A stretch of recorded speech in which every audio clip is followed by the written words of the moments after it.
문제를 해요.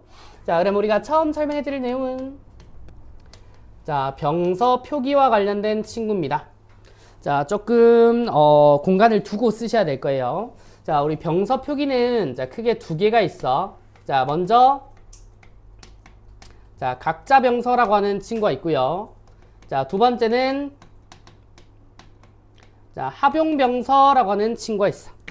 자, 일단 병서자는 자음자를 나란히 쓰는 방식인데, 자, 가로로 나란히 쓰는 방식입니다. 둘 다. 자, 근데 이 나란히를 어떤 글자들을 쓸 거냐라고 하는 게 좀 차이가 있겠지. 자, 먼저 각자 병서는 서로 같은 자음자를 나란히 가로로 배치하는 방식이에요. 자, 이게 초성자리 올 수도 있고 종성자리 올 수도 있습니다. 자, 근데 이 서로 같은 자음은 우리가 알고 있는 지금의 된소리들. 자, 여기에 더해서 쌍이응이나 쌍희응, 쌍미응. 자, 이렇게 조금 더 다양한 형태들이 있어요. 자, 근데 우리 얘네들은 다 발음 가능하잖아. 빠, 따, 싸, 짜까 이런 식으로 발음할 거고. 자, 얘네들부터는 어떻게 발음해야 되는지 참 난감해, 그지? 자, 참비랑 미은 두 개 어떻게 발음할까요? 아니겠지. 아닐 거 아니야, 그치? 아닐 거라고. 자, 이런 방식들은, 지금에는 된소리로 쓰이는 친구지만, 애초에 이런 글자는 사라졌죠. 자, 지금이는 이제 현대국어에서는 된소리로 쓰이지만, 중세국어 당시에는, 요 애들이, 된소리 표기를 위해서 쓰이지 않아요. 자, 오히려 이제 우리나라 글자에서 많이 보기 어렵습니다. 자, 그래서 이제 중국말을 쓰는 동국정식 한자음이나 그런 데 많이 쓰이고요. 자, 우리가 눈여겨봐야 될 친구는 여기 나오는 합용병서라고 하는 친구예요. 자, 이 합용병서라고 하는 친구가 계열이 3개가 있습니다. 자, 이게 초성의 어떤 자음이 나란히 오느냐에 따라 다른데, 기본적으로 합용병서는 서로 같은 이 나왔으니까 서로 다른 자음자를 가로로 나란히 배치하면 되겠지. 자, 그러면 그게 무엇이니? 자, 여기서 첫 번째 비읍개라고 하는 친구 있고, 비읍 시옷개라고 하는 친구 있고요. 자, 그다음 마지막으로 시옷개라고 하는 친구. 자, 이렇게 3개가 존재를 해. 자, 초성의 비읍, 초성의 비읍 시옷. 자, 그다음 이제 초성의 시옷. 이렇게 3개를 달고 와야 되는데, 자, 예시를 한번 하나씩 들어볼까요? 자, 비읍 계열의 합용병서는 대표적인 예시로 이 친구가 있습니다. 자, 이 친구는 현대국어의 쌀이라고 하는 친구인데, 자, 지금 쌀이라고 한다고 저 친구의 발음이 쌀은 아니에요. 자, 그 당시에 비읍 계열과 비읍 시옷 계열을 묶어서 이 친구들을 우리는 어두자음군이라고 불러. 자, 어두자음군이라고 하는데, 이 어두자음군은 말뜻 풀이 그대로 어두 있죠. 자, 어두가 초성이거든. 자, 초성 자리에 자음이 군, 무리를 짓는다라고 하는 뜻이야. 자, 그래서 어두자음군이라고 하는 친구는 초성 자리에 자음이 합용병서로서 무리지어 있는 모습들을 얘기를 합니다. 자, 그러면은 이 친구는 어떻게 읽어야 되냐면, 어두자음군에 해당되는 비읍계와 비읍시옷계는 해당되는 자음의 음가를 다 살려서 발음합니다. 자, 참고로 여기 나오는 아래아는 이제 첫 번째 글자 있기 때문에 지금처럼 아로 읽어주시면 돼. 그럼 우리가 이걸 중세식으로 읽으면 쌀이 아니라 부살이 된다고. 부살. 자, 이런 식으로 음가를 다 살려서 발음을 해주는데, 자, 밑에 나오는 이 시옷계 합용병서는 좀 달라요. 자, 이 친구의 명칭은 어두자음군이 아니라 된 시옷이에요. 된 시옷인데, 일종의 된 소리로 발음하라는 기호의 역할을 합니다. 자, 그렇기 때문에 이 된 시옷은 중세 당시에 이미 된 소리로 발음을 하는 친구야. 자, 그러면은 이제 시옷 계열 하기 전에 우리 비읍 시옷 계열 글자도 한번 볼까? 자, 이 친구는 더 해괴한 글자가 나와요. 자, 비읍 시옷, 디귿, 아, 이. 자, 이렇게 할 건데, 자, 우리가 요걸 현대국어에서는 시시각각 할 때 하는 때라고 합니다. 때. 자, 때인데, 요 어두자음군의 특성상 모든 자음의 음가를 살려 발음해요. 자, 그리고 여기 에라고 하는 친구 있지. 현대국어에서는 에라고 하지만 중세국어에서는 이 친구 이중모음이거든. 자, 우리 여 발음할 때 하나의 발음이 아니고 이 여를 빠르게 발음하는 것처럼 2개 단의 발음을 거쳐야 돼. 자, 이 친구 그래서 아이라고 읽어요. 아이. 자, 그럼 어떻게 읽어야 돼? 부스다이라고 읽는다고. 자, 이게 지금의 때라고 하는 친구입니다. 자, 그러면은, 자, 요 시옷 계열 같은 친구는, 자, 요런 친구가 있어. 자, 끼가 있습니다. 자, 요게 현대 국어에 쓰이는, 자, 높임의 부사격 조사 깨입니다. 자, 근데 이 친구만큼은 발음이 달라. 자, 아까처럼 이제 초성을 다 이제 음가를 다 살려 발음하면 스끄이라고 되는데 요게 아니고, 자, 스끄이가 아니고, 자, 이 친구는 뒤에 친구를 이미 된 소리로 발음해서 그냥 끼라고 발음을 하면 돼. 끼. 자, 그게 현대국어의 깨가 되는 겁니다. 자, 그러면 이 세 가지는, 자, 분류 잘 봐야 돼. 자, 1번과 2번까지는 어두자음군이라고 부르고요. 자, 3번은 된 시옷이라고 불러. 자, 근데 얘네들을 세 개를 한꺼번에 묶으면, 자, 중세국어의 된 소리를 표기하기 위한 글자인 건 공통적으로 묶여. 자, 이런 것처럼 극히 일부 예외는 있습니다. 자, 일부 예외는 있지만, 자, 기본적으로 합용병서를 통해서 된 소리를 표현을 합니다. 초성에서. 자, 요게 이제 병서 표기 방식이다라고 얘기를 하고요. 자, 그다음 두 번째는, 자, 연서 표기를 봅시다. 자, 연서는, 자, 병서가 아까 가로 쓰기였잖아, 그치? 자, 가로로 나란히인데 병서는, 자, 글자를 세로로 나란히 배치합니다. 자, 그리고 연서 표기로 쓰이는 글자는 정해져 있어요. 자, 입술 소리 자음에다가, 자, 후음에 해당되는 이응을 같이 쓸 거야. 자, 대신 가로가 아니라 세로로 씁니다. 자, 우리 입술 소리로 쓰이는 게 뭐지? 자, 비읍, 피읍, 뭐 미음, 쌍비읍도 있겠다, 그치? 자, 그래서 여기에 이응을 작게 아래에다가 받쳤습니다. 그래서 요거 읽어봐 라고 하면 애들이 뭐라고 읽어? 뭐라고 읽을 것 같아? 뿡뿡뿡뿡처럼 읽어야 될 것처럼 보이지. 자, 근데 얘네들을 뭐라고 하냐면, 자, 순경음이라고 불러요. 자, 훈민정음의 글자들을 어떻게 읽는지와 관련된, 자, 그런 이제 뭐 용자래라고도 얘기를 하는데, 자, 그런 부분에서 어떻게 얘기를 하냐면, 자, 순이 입술이야. 순이 입술이고, 자, 경음이라고 하는 게 가벼운 소리야. 자, 그래서 이 친구를 붕붕붕붕 이렇게 읽는 게 아니고, 자, 비읍, 피읍, 미음, 쌍비읍을 조금 가볍게 읽으라는 소리입니다.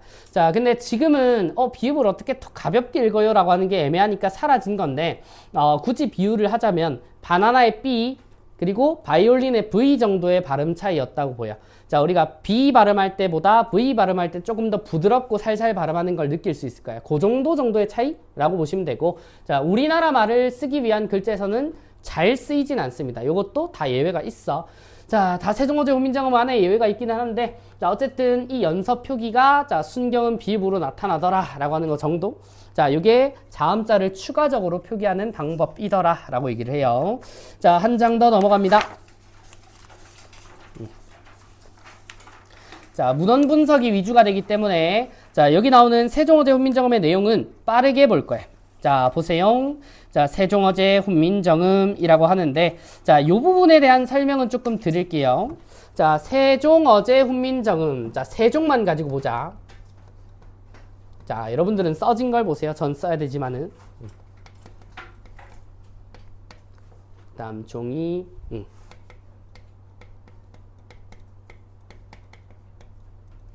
자, 요 두 글자만 한번 가지고 봅시다.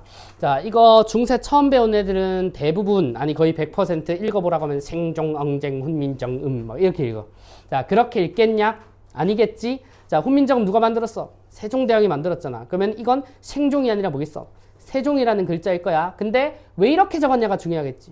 자, 이렇게 한자와 한글을 병기해서 표현하는 방식 중에 하나를, 자, 동국정운식 한자음이라고 합니다. 자, 오른쪽에 설명이 나와 있는데, 한자어를 우리말의 발음이 아니에요. 자, 한자는 원래 중국말이잖아, 그치? 그래서 해당 한자를 지금이 아니고 그 당시에 중국말의 원음에 가깝게 발음한 것을, 자, 동국정운식 한자음이에요.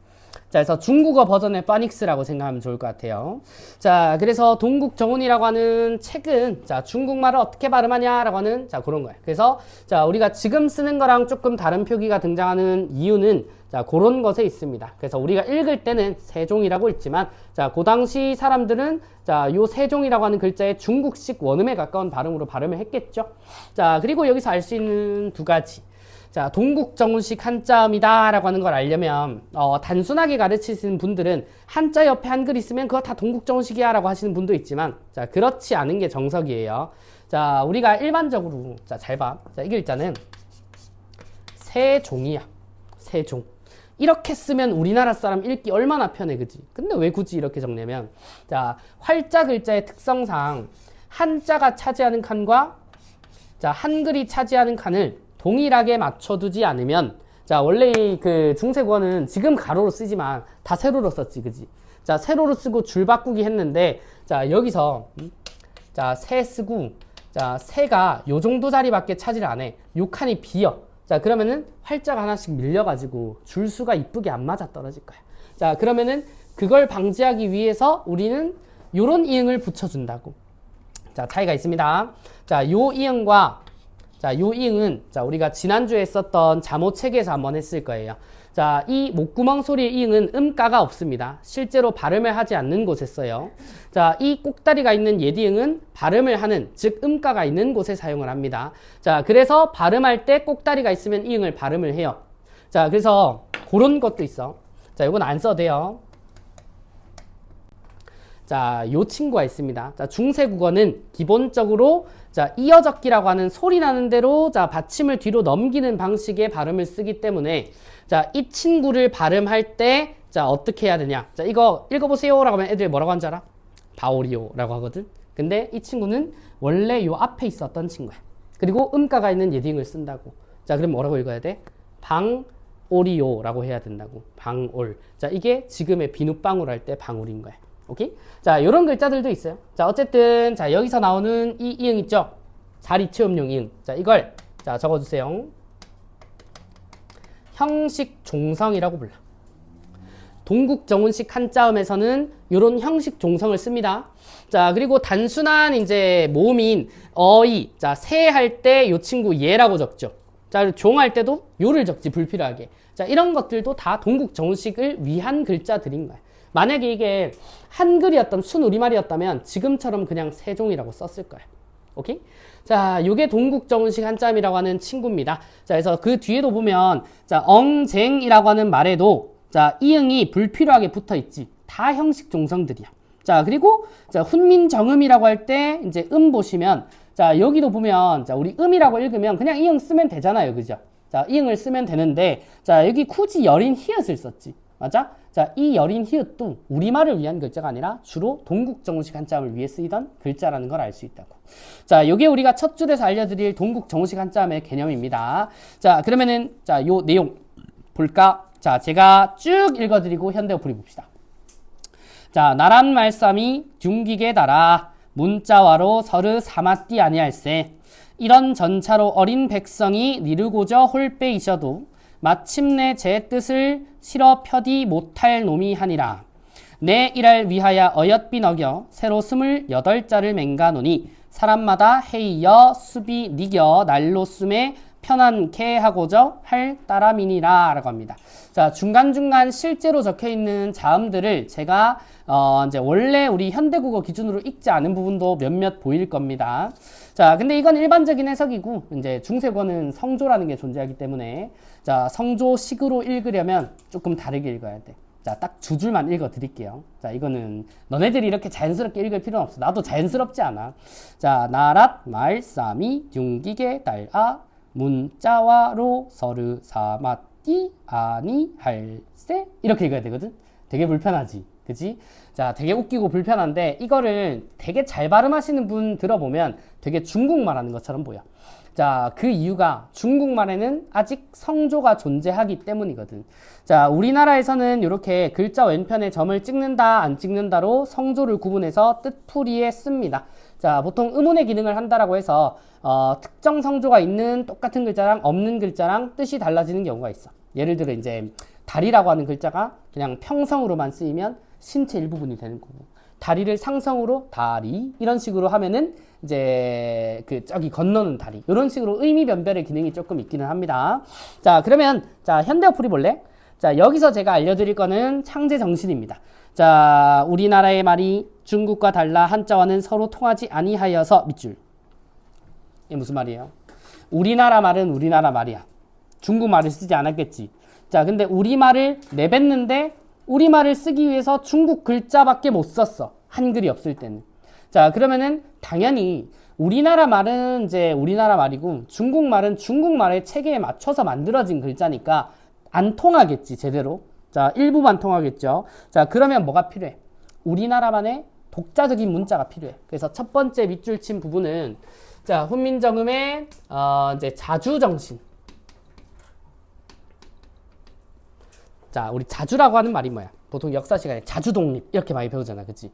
우리 스스로 이루는 독립을 자주 독립이라고 하니까 자, 자주 정신은 우리나라가 스스로 우리나라를 위한 글자를 만들어야 된다, 이런 말이야. 자, 그다음 두 번째는요. 자, 어리석은 백성이의 밑줄 치고. 자, 그다음 이제 내가 이것을 가엾게 생각하여의 밑줄. 자, 두 번째 줄까지 가죠. 자, 어리석은 백성은 이제 좀 무식하거나 이제 멍청하다 뭐 이런 뜻으로 쓰이기는 하는데 그거보단 조금 더 순화된 의미긴 합니다. 자, 무지한 백성이 말하고자 하는 바가 있어도 말할 게 없고, 자, 내가 이것을 세종대왕인 내가 이것을 가엾게 불쌍히 여긴대. 자, 그럼 이 세종대왕이 한 훈민정음을 만든 이유는 백성을 사랑하기 때문이거든.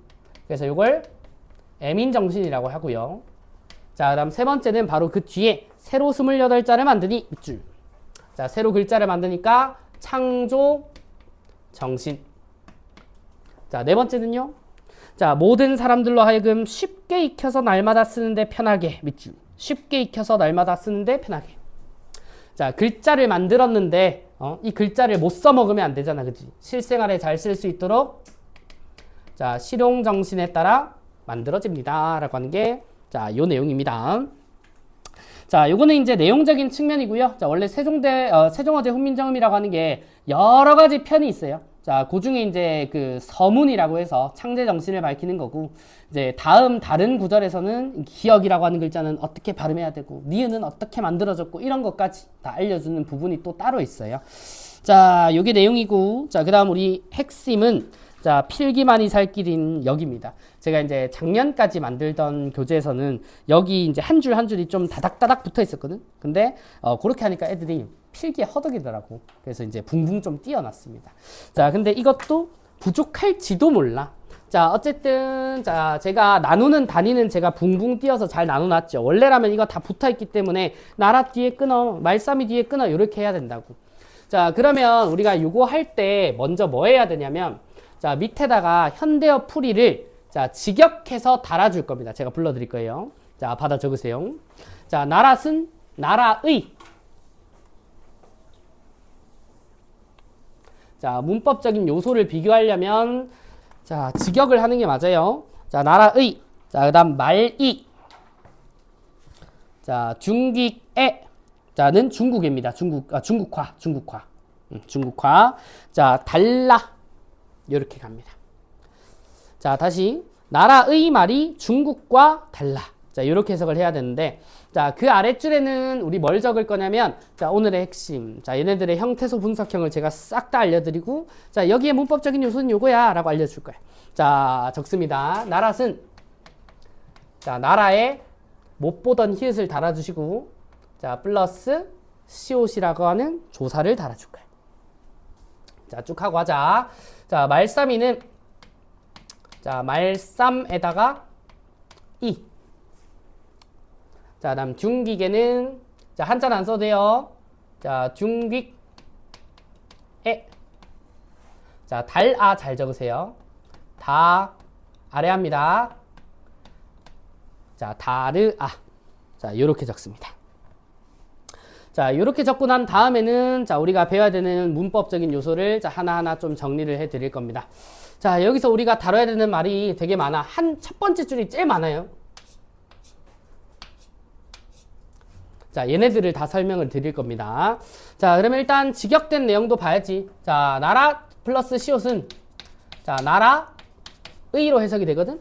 자, 그러면은 현대국어의 나라라고 하는 단어는 중세국어에서는 갑자기 못 보던 히읗을 받침으로 달고 나온다고. 자, 이걸 우린 뭐라고 하냐면 자, 히읗 종성체언이라고 얘기를 합니다. 히읗 종성 체언. 자, 말 그대로 히읗을 종성, 받침 자리에 가지고 있는 체언류들을 말하는데, 자, 히읗 종성 체언은 뭐 연구된 바로는 한 60개 정도 된다고 하는데, 여러분들은 연구자가 아니잖아요. 그치? 그거 다 알 필요 없어요. 나올 때 한 번씩 보면 돼. 자, 나라 같은 단어들. 자, 그리고 이 용어를 뭐라고도 얘기를 하냐면, 자, 히읗 고경이라고도 얘기를 합니다. 히읗 고경. 자, 고경이라고 하는 용어가 뭔지 알아야겠지? 자, 고경이 뭐냐면 비슷하게 자, 용언에서 쓰이는 자, 활용이라고 하는 개념과 유사합니다. 자, 그럼 용언의 활용을 알아야지, 그지? 자, 용언의 활용이라고 하는 거는 어미가 이제 다른 어미가 계속 오면서 용언의 형태가 변화하는 현상을 말해. 먹다, 먹고, 먹으니, 먹어서. 통상 먹 부분인 어간은 변하지 않고 어미만 변화합니다. 자, 이걸 우리는 활용이라고 얘기를 하는데, 자, 이 고경이라고 하는 친구는 그것의 체언 버전이라고 생각하면 돼. 그래서 명사가 형태 변화하면은 그걸 고경이라고 불러요. 자, 현대구에서는 있지 않은 현상입니다. 자, 그러면은 이 형태가 어떻게 바뀌는데? 라고 하는 걸 자, 유형화에서 한번 적어줍니다.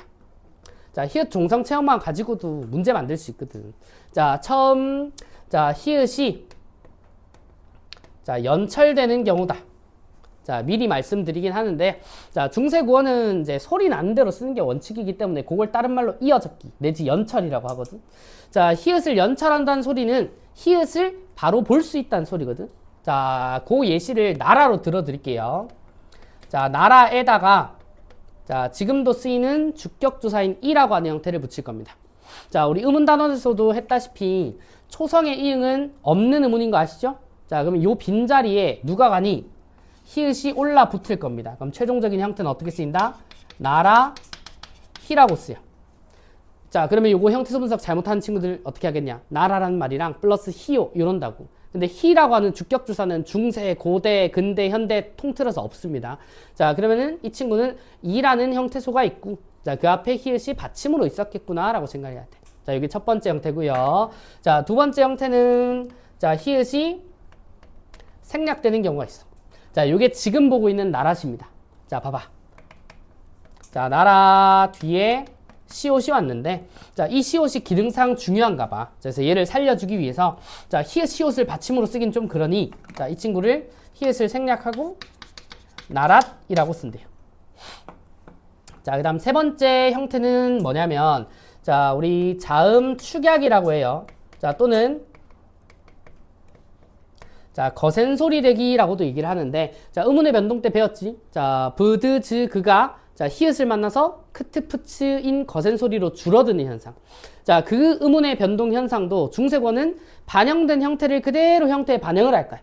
자, 그래서 만약에 중세구어라면은 축하를 축하라고 썼을 거라고. 자, 그게 반영이 돼요. 어떻게? 자, 나라의 히읗에다가, 자, 도라고 하는 이제 보조사를 씁니다.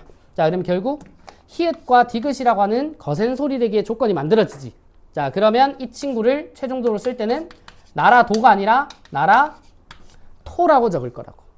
자, 요런 유형의 이제 히읗 종성 체험 문제는 자, 종종 나오니까 자, 잘 정리를 해 두시기 바라고. 자, 그다음 우리 시옷 갑니다. 자, 이 시옷은 잘 봐. 자, 현대국어 풀이의 의에 해당이 되지.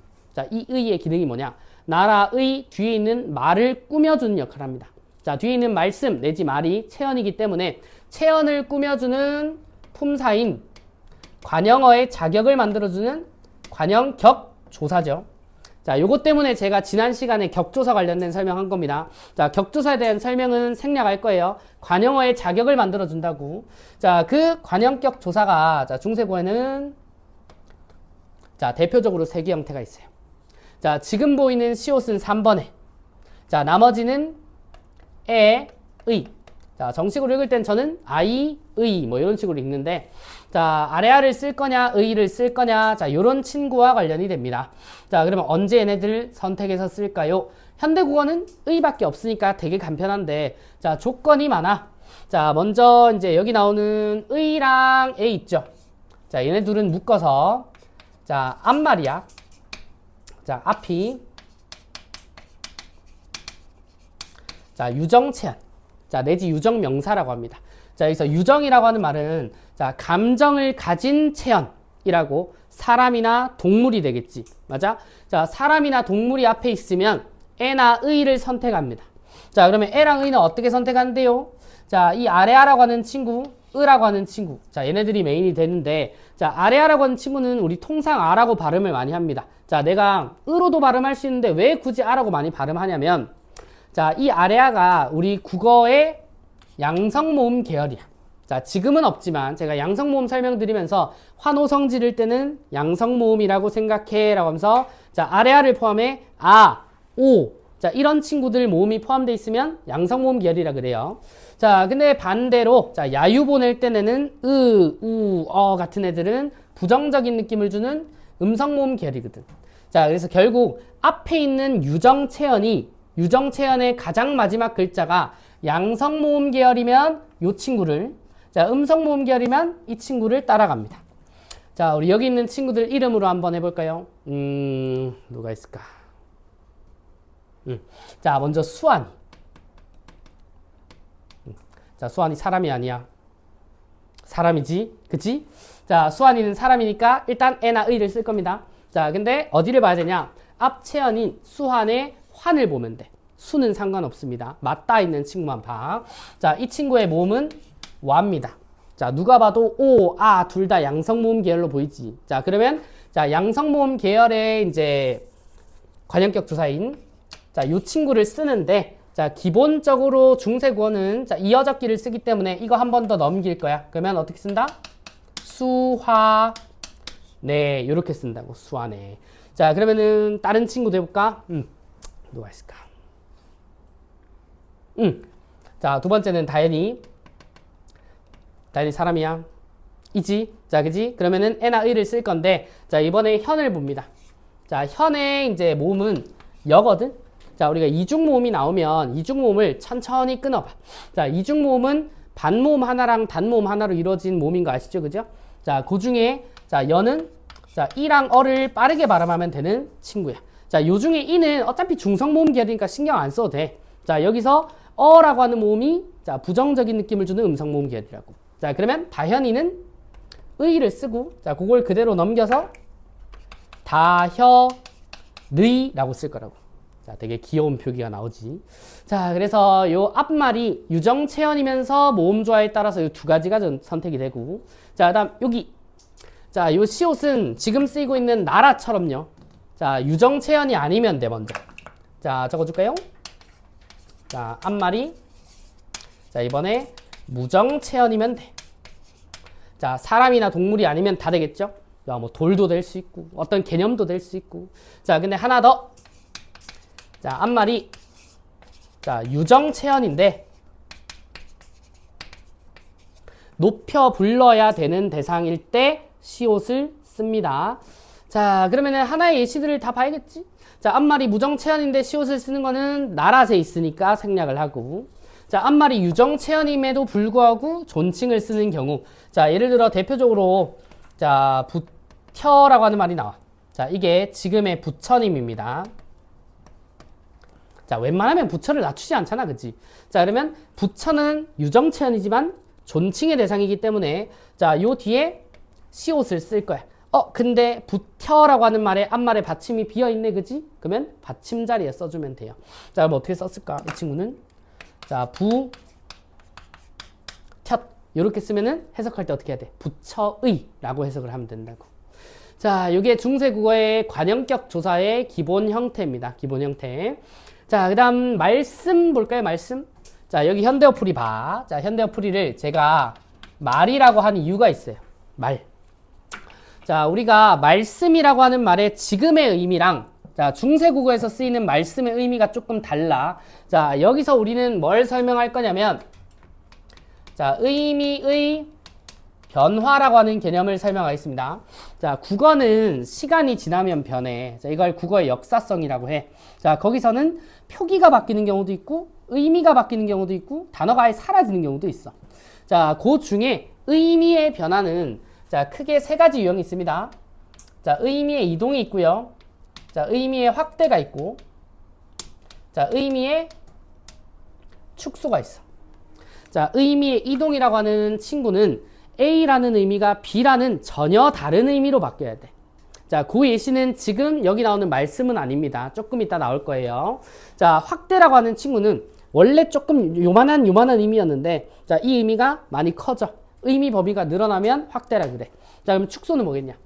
자, 원래는 이 정도의 의미였는데, 자, 이 의미 범위가 작게 축소가 줄어들 때 축소라고 한다고. 자, 그럼 잘 봐.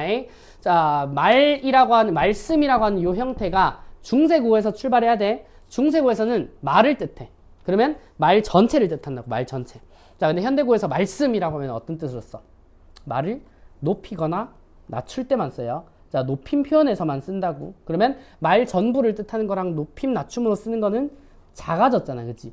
자, 그러면 이 말씀이라고 하는 단어는 자, 의미의 축소 사례다라고 잡아주시면 된다고. 자, 요런 예시가 세종어제 훈민정음 안에 한 4개 정도가 나옵니다. 4개 정도가. 자, 나올 때마다 해드릴 거니까 잘 정리를 해 두시고요. 자, 그 다음 우리 이 있죠, 이. 자, 두 번째 격조사를 설명을 합니다. 자, 여기 쭉. 자, 여러분들은 자리 잘 마련해 주시고. 자, 여기서 우리가 설명드릴 건, 자, 중세국어의 주격조사입니다. 엄청 자주 나올 거예요, 엄청. 자, 그러면은 주격조사도 부연 설명 안 해도 되죠? 주어의 자격을 만들어주는 격조사. 자, 근데 이 친구는 비교를 좀 해볼까? 자, 현대국어. 자, 중세국어 형태를. 자, 우리 현대국어에서는, 자, 총 4가지 형태를 볼 수 있어. 자, 먼저 이랑 가. 자, 이랑 가는 앞말에 받침이 있냐, 없냐를 가지고 구분합니다. 그치? 자, 그 뒤에는 에서라고 하는 친구나, 자, 높임에 깨서라고 하는 친구. 자, 요렇게 한 4가지 형태가 보여. 자, 근데 중세 국어는요, 자, 기본적으로, 자, 요 형태 하나만 발견이 됩니다. 자, 기본형이 이밖에 없어. 자, 나머지 가에서 깨서 나중에 생긴 겁니다. 자, 그런데, 자, 이 이라고 하는 동일한 형태가, 자, 1, 2, 3의 3가지 방법의 이 형태를 가져요. 근데 이가 1, 2, 3으로 나타난다는 건 무슨 소리죠? 자, 1번, 2번, 3번의 환경에 따라, 의문의 환경에 따라, 자, 다른 형태로 나타난다고. 자, 첫 번째는, 자, 그대로인 이. 자, 두 번째는 모음만 쓸 때도 있어요. 자, 세 번째는, 자, 요런 기호를 실제로 쓰진 않습니다. 자, 이게 수학의 공집합 기호인데, 자, 국어에서는 이 친구를 영 형태라고 불러요. 아무것도 안 썼는데, 자, 그걸 쓴 것으로 간주를 합니다. 자, 그러면은 일단 얘네 셋의 의문의 조건을 좀 보셔야겠지. 자, 이것도 앞말을 보세요, 앞말. 자, 이는 앞말이 자음으로 끝이 나야 돼요. 자, 적고 갑시다. 자, 이는 앞말이 자음으로 끝이 나고. 자, 다음 두 번째, 이는, 자, 앞말이, 자, 이를 제외한 모음으로 끝나야 돼. 이만 아니면 돼요. 모음은 모음인데 이 모음으로 끝나는 것만 아니면 돼. 자, 다음 세 번째, 영형태가 앞말이 이 모음으로 끝이 날 때요. 자, 요것도 이제 지금 나온 예시로 먼저 설명을 드리고, 자, 나머지 두 예시는 이제 뭐 여러분들 이름으로 하셔도 좋을 것 같아요. 자, 볼까? 자, 말씀 이가 왔어. 자, 지금 형태소는 첫 번째 형태인 요 형태를 잡아줬지. 이유가 뭐냐? 앞말이 자음으로 끝나서 그래요. 자, 앞말에 어디를 보면 돼? 씀을 보면 돼, 씀. 자, 씀이라고 하는 말이 미음이라는 자음으로 끝났기 때문에, 자, 뒤에 이응을 쓴 이를 붙여준다고. 자, 그 다음은 우리가 어떻게? 자, 이어적기 방식에 의해, 자, 말씀이라고 한다고, 말씀이. 자, 그럼 여기서 이제 조금 미리 말씀은 드려야겠죠? 자, 말씀이를 쓰는 표기 방식에서, 자, 우리는, 자, 이어적기, 자, 방식을 볼 수 있고, 자, 이어적기라고 하는 말은, 자, 다른 말로 연철이라고도 부릅니다. 자, 요거는 단어를 소리 나는 대로 표기를 하라는 소리야. 자, 이거 외에 이제 끊어적기나 거듭적기가 있지만, 자, 이것도 사례가 나올 때 한 번씩 더 설명을 드릴게요. 자, 그러면 말씀위에서 설명을 드릴 거는, 자, 일단 요 첫 번째 형태가 쓰였다는 거. 자, 그러면 두 번째 모음이랑 영형태는 언제 쓸까요? 자, 요 형태 보자. 자, 모음 1을 쓸 때는, 앞말이 1을 제외한 다른 모음으로 끝나면 돼. 여기 있나?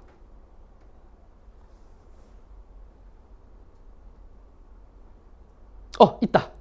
연우 있다, 연우. 자, 우리 연우를 봅시다. 자, 연우라고 하는 이름에, 자, 우를 보시면, 자, 이 친구가 이라는 모음으로 끝난 건 아니지. 맞아? 자, 그러면은 이 친구는 자음으로 끝난 게 아니기 때문에 요 2번 형태를 씁니다.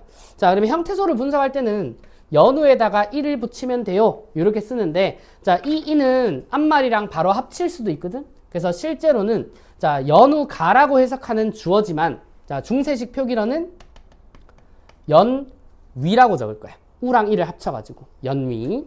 자, 그러면은 영형태 사례 있나? 이 사례 이름 가진 친구가 많지 않은데, 담이 있다, 담이. 자, 담이 이름을 보세요. 자, 담이 이름을 보시면, 자, 요 모음이, 자, 의라고 하는 모음으로 끝났지. 맞아? 자, 요런 이중모음 계열은 따로 떼야 돼요. 자, 따로 떼는데, 자, 의랑 이로 따로 떼겠지. 자, 여기서 우리는 뭘 봐야 되냐면, 자, 뒤에 있는 주격주사랑 완전히 맞닿는 친구가 뭔지를 봐야 돼. 자, 그러면은, 자, 위나 아니면 의 같은 친구는 결국은 이랑 맞닿는 거야. 자, 그래서 앞말이 이인 경우를 쓰면 돼. 자, 그러면 요거 형태소 분석할 때 담이가라고 쓰고 싶으면 중세에서는 형태소 분석형은 요렇게 적습니다. 자, 근데 실제로 적을 때는 요 기호 적으면 안 돼. 자, 적으면 안 되고 담이라고만 적으면 해석할 때 담이가라고 적게 돼. 자, 요게 영형태예요. 요게 영형태. 자, 우리가 배우는 뭐 이제 용비어천가 같은 지문의 불이 같은 단어에서도 영형태를 볼 수 있는데, 자, 어쨌든 세종어제 훈민정음에서는 영형태 사례는 딱히 볼 수가 없기 때문에, 자, 이렇게 여러분들의 이름으로 실시간으로 분석을 한번 해봐 드렸습니다. 자, 여기까지가 이제 주격조사 설명이고요. 자, 조금 지워볼까?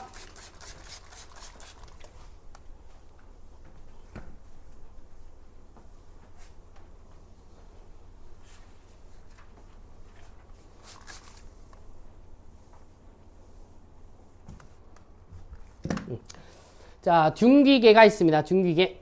자, 여기서는, 자, 이 애라고 하는 친구, 자, 따로 뺄 거고요. 자, 이 친구는, 자, 우리 현대어 풀이를 보면, 자, 중국과라고 해석을 하지. 맞아? 근데 형태는 애라고. 자, 이게 무슨 말이냐면, 자, 둔귀계라고 하는 친구는 중국과라고 써요. 자, 이 애를, 자, 부사격 조사라고 할 건데, 자, 부사격 조사의 세부적인 형태는 지금은 안 다루고요. 자, 지금 여기서는 의미가 중요하거든. 자, 이 친구를 비교의 부사격 조사라고 할 거야. 현대 국어랑 형태가 달라요.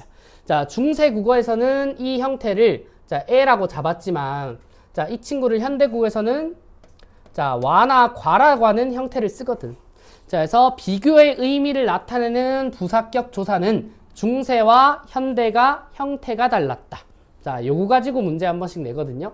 자, 어쨌든 비교의 의미 관계를 잘 봐. 그래서 중국과 다르다 이렇게 쓰잖아, 그지? 자, 요게 중귀계라고 하는 말이고요. 자, 다음 다르아를 보실까요? 자, 아마 설명을 여기까지 하면은 끝날 것 같긴 한데, 자, 일단 다르아에서 우리 이 다르라고 하는 말 있지. 자, 여기는 자, 이렇게 적습니다. 자, 르 불규칙 활용의, 자, 중세형이라고 할 거야. 자, 그럼 이 친구의 변천을 좀 봐야 되는데, 자, 일단 우리가 이제 불규칙 활용이라고 하는 게 뭐냐면, 자, 거기 제가 구현해서 설명하긴 했는데, 자, 오른쪽에 박스 잠깐 볼래요? 자, 박스 잠깐 보시면, 자, 르 불규칙 활용이라고 하는 친구가 뭔지를 알려주고 있어요. 자, 이르다와 같이 르를 어간으로 갖는 용언의 경우, 불규칙적으로 이르 뒤에 자, 보통 불규칙 활용이 일어나는 친구는, 자, 뒤에, 자, 모음어미가 올 때거든. 자, 모음어미가 올 때, 자, 원래라면 우리가 이제 의문의 변동 현상이 일어난다면, 을을 모음으로 가지고 있는 친구는 으탈락이 일어나거든. 그러면, 자, 이걸 으탈락으로 설명을 하면, 을을 떨어뜨리고, 자, 그대로 쓰면 어떻게 돼요? 이러가 되지. 이러. 자, 근데, 도착하다라든지 아니면 이제 뭐 선생님한테 말하다라고 하는 뜻으로 쓸 때 이러라고 하는 형태를 안 쓸 거야. 자, 실제로 이러는, 자, 여기 있으면 살까? 자, 이 친구는 선생님한테 말해라는 뜻으로 쓸 때는 일러라고 써요. 일러.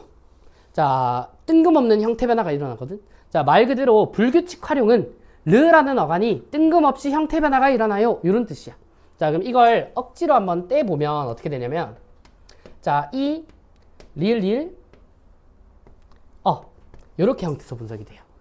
자, 그럼 뭐다? 자, 원래 있던 르라고 하는 형태소가요. 자, 리을, 리을이라고 하는 형태소로 형태 변화가 됐는데, 자, 이 형태 변화는 음운의 변동 규칙으로 설명이 불가능해. 그래서 불규칙 활용이라고 하는 거예요. 자, 이게 불규칙 활용인데, 자, 중세형이라고 얘기를 했죠. 자, 만약에 이게 현대고랑 중세고랑 형태가 똑같았다면, 자, 이 다라아라고 하는 친구를 달라라고 썼을 거예요. 자, 근데 이 친구는 달아라고 적혀 있죠. 달아. 자, 그러면 이 친구는 어떻게 형태소가 분석이 된 거냐? 자, 중세형의 다르다. 자, 이 뒤에 아라고 하는 모음 어미가 올 겁니다. 형태소는 이렇게 분석이 돼야 돼. 자, 여기랑 똑같죠?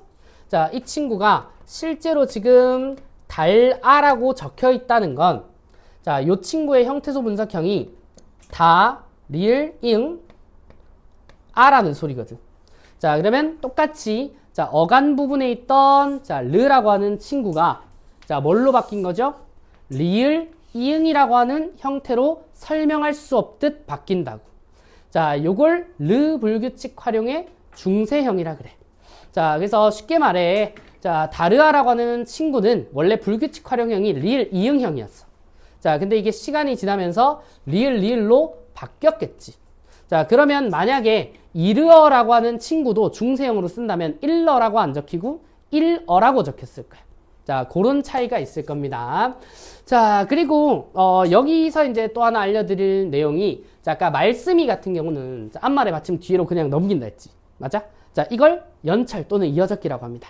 자, 근데 이렇게 극히 일부. 자, 만약에 자, 여기 봐봐. 자, 꼭다리 썼어, 안 썼어? 안 썼지. 그럼 음가가 없는 이응이라는 소리잖아, 그치? 그러면 원래라면 이거 어떻게 적어야 돼? 달아라고 적어야 돼. 근데 달아라고 적지 않고 달아를 구분해서 적었죠. 자, 요런 방식을 우리는 뭐라고 하냐면,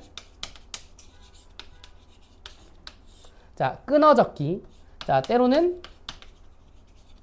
분철이라고 얘기를 합니다. 자, 그래서 기본 형태는 죄다 이어 적기야. 중세는 기본이 이어 적기입니다. 무조건 소리 나는 대로 적는데, 자, 간혹 가다가 이런 이제 예외적인 친구들이 있어요. 자, 그래서 끊어 적기의 개념은 요런데, 자, 요 부분은 학교 설명 따라 조금 다를 거예요. 자, 이 부분을 끊어 적기라고 말씀하시는 분도 있어. 자, 있는데, 자, 이 부분은 끊어 적기가 아니야 라고 부르시는 분도 있어요. 자, 그분들은 보통 뭘 설명하실 거냐면, 자, 여기서 이응 있지. 자, 이 이응은 음가가 있어서 구분한 거야 라고 설명하시는 분도 있을 거예요. 자, 그래서 이게 꼭다리가 없는 이응이 무조건 음가가 없다고 보진 않거든, 연구자 입장에서는. 그래서 뭐 어려운 말이 있어요. 뭐 이게 후두 유성 마찰음으로 쓰이면은 음가가 있어요, 이렇게 쓰이기도 해. 자, 하는데 설명 방식이 두 개지예요.